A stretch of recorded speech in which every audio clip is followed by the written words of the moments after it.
Andito tayo ngayon sa Las Piñas, dito sa E&A Moto. Dala natin yung ating Mio dahil yung ating Mio ay may problema. So ipapakita ko sa inyo. Ito nga pala yung motor ng ating mekaniko, si Ronnie. Sa'yo yan, sa'yo?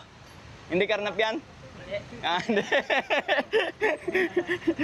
Papalitan niya ng mags. So hindi yan na ibablog natin. Naibablog natin itong ating Mio. Ayan, ang problema ng ating Mio, kapag sinits mong ganyan, umiilaw na agad yung brake light. Kasi sa katagalan, ito nag-loose na. Ang nadidetect niya, laging nakapreno. Lumalabas yung brake switch niya. Ayun oh.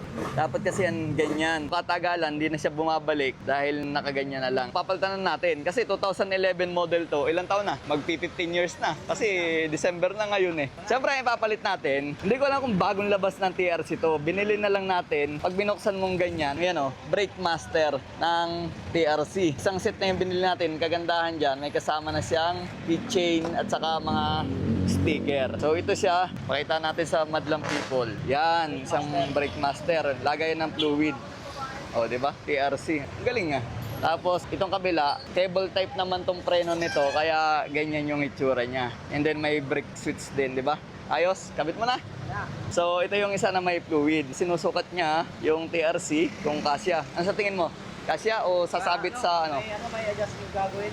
Yan lang, dyan lang may adjustment sa ilalim. Akala ko, pag ito hindi pumasok dito sa forma na to, bubutasan na lang natin to para at least kita naman yung TRC natin na logo, di ba? Ang sumasabit yung ilalim, yung brake light switch. Yan, gagawa na lang ng parang konting adjustment. Pero itong kabila, malamang plug and play lang to. Kasi ano naman to eh, cable to cable. Alright? Ito nga pala yung ating gulong na napakabago pa. Kakakabit lang yan. Ito ay beast tire. Ito plus na AC. And then TRC all the way din to. Simple lang yung napapalitan natin. Ito race suspension. And then yung mags natin, ayan oh, yung mags natin na TRC. Tapos yung shock natin na TRC, yan pa lang yung napapalitan natin. Ito bago din yung ating gulong, ayan oh. Beast tire na plus yan. Stock din yung ginamit natin na 80/90 by 14. Right? Simple lang yung ating Mio kasi stock pa yan. Kahit yung pintura, tsaka may sticker, intact yan na stock since 2011. Ron, gumagana pa ba yung mga switch dito? Yung tinanggal mo? Hindi na, no? Hindi na. Papalitan na natin isang set. Pati itong kabila. Sakto to?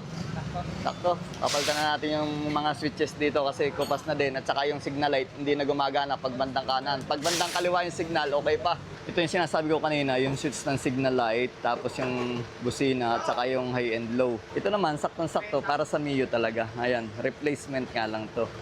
Pero papalitan na din natin tong kabila dahil iba na yung kulay, oh, para man maging maganda na siyang tingnan.